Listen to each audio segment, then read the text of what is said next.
There's a certain sound you remember from childhood.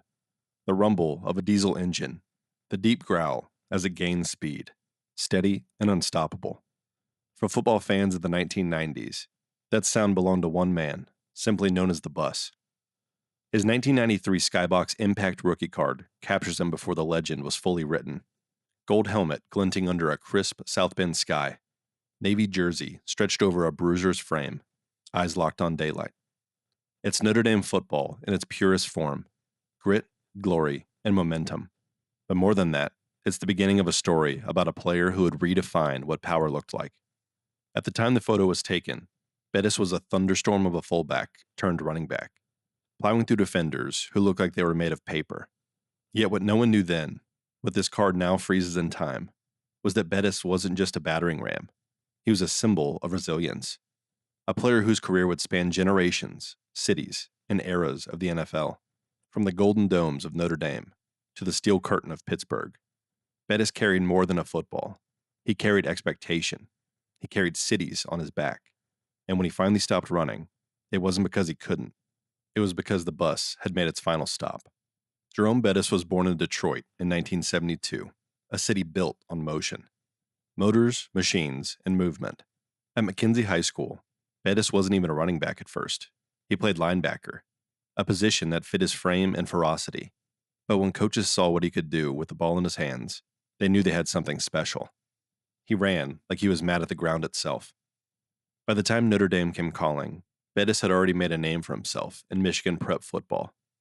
Lou Holtz saw a player that could embody the fighting Irish spirit, equal parts physical and fearless. Bettis arrived in South Bend, ready to hit, block, and punish defenses that dared to stand upright.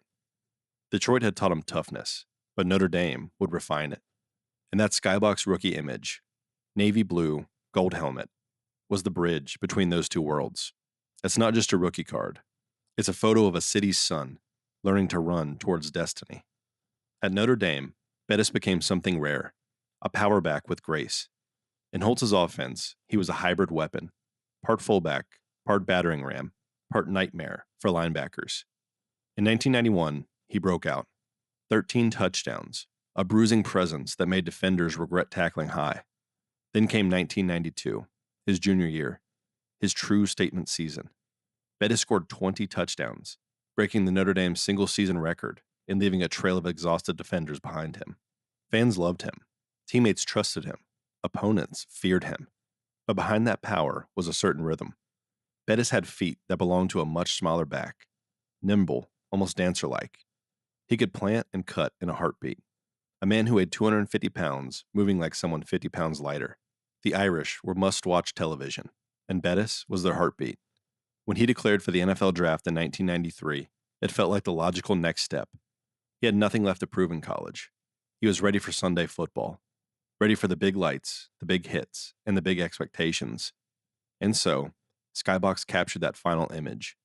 A Notre Dame icon frozen mid-stride, carrying not just a football, but the promise of what was to come. The Los Angeles Rams selected Bettis 10th overall in the 1993 NFL Draft.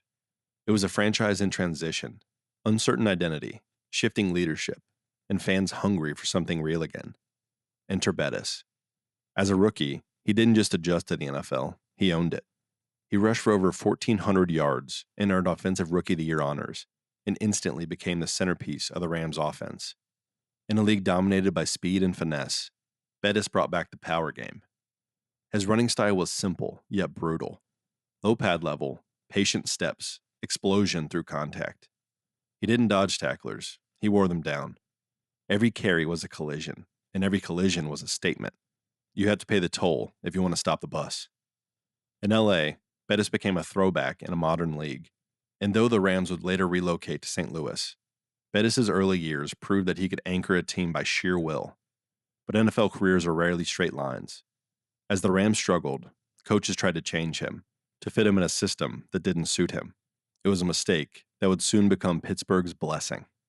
By 1996, Bettis' relationship with the Rams had soured. The team's offensive philosophy shifted toward a pass-heavy approach that didn't fit his style. When new coach Rich Brooks took over, Bettis' role diminished, and so did his joy for the game. Then came the trade. Draft day 1996. The Pittsburgh Steelers sent a second-round pick to the Rams for Bettis and a third-rounder. On paper, it seemed minor. In reality, it was franchise-altering. In Pittsburgh, Bettis found his true home, a city that mirrored his soul. Blue collar, no nonsense. A place that celebrated toughness, loyalty, and hard work. From the moment he put on the black and gold, the connection was instant. Bettis became the embodiment of Steeler football. Behind that massive offensive line and the terrible towels swirling in the stands, he ran with purpose. He wasn't just a running back, he was a tone setter. He made every carry feel like a fourth down statement. And so, the bus was reborn. Pittsburgh loved him not just for the yards, but for the heart, for the way he'd keep moving forward, even when the defense stacked the box. The Rams had let him go. The Steelers built their identity around him.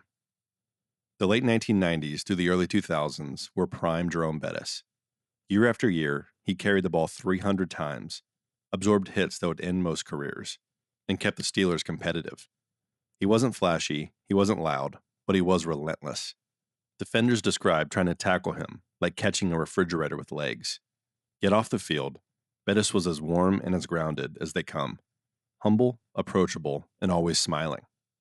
In 1997, he rushed for 1,665 yards, his best as a pro.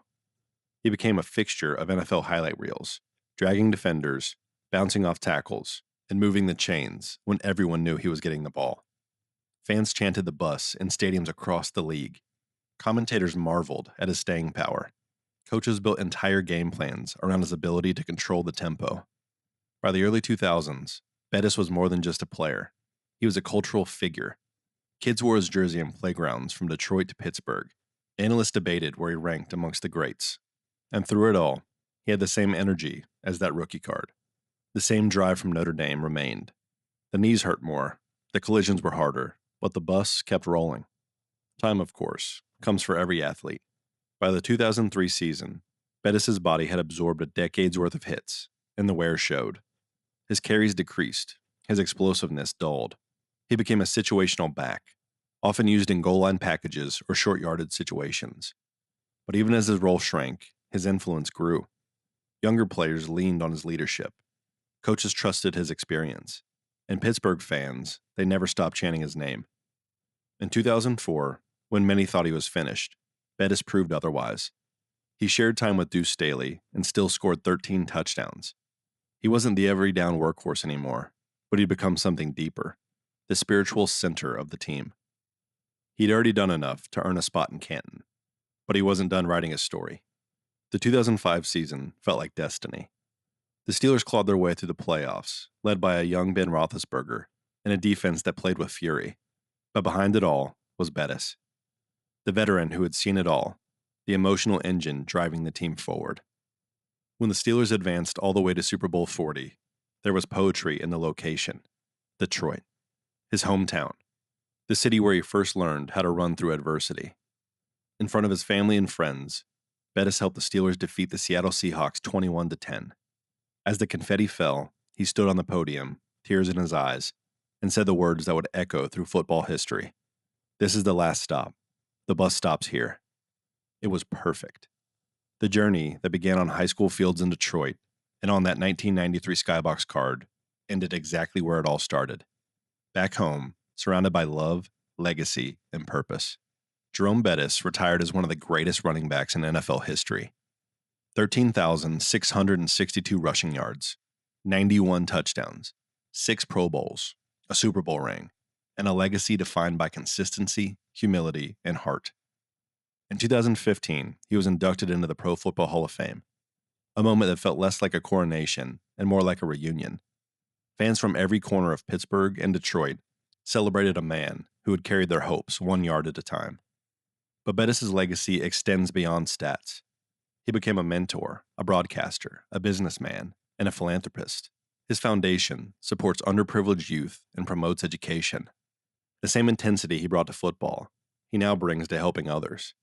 And that's why the SkyBox rookie card remains so powerful. It's not about value or rarity. It's about meaning. It's a snapshot of potential fulfilled. A young man who turned raw strength into refined greatness. Look at that 1993 SkyBox Impact number 370 card again. The gold helmet, the navy jersey, the motion blur of defenders falling away. You can almost feel the hum of the crowd and the rumble of the ground beneath him. It's easy to see Bettis as just a symbol of power, a bruiser, a bus, a legend of collisions. But what made him truly special wasn't how hard he hit. It was how hard he cared. For his teammates, for his cities, for the game itself. Football is full of moments that fade, stats that blur, games forgotten. But icons like Jerome Bettis remind us why the game matters, because they carry something larger than themselves. When Bettis lifted that Lombardi trophy in his hometown, it wasn't just a championship, it was closure. Proof that sometimes the long road home is worth every mile. And that rookie card, that frozen flash of youth and motion, remains the ticket stub from the first ride on the bus.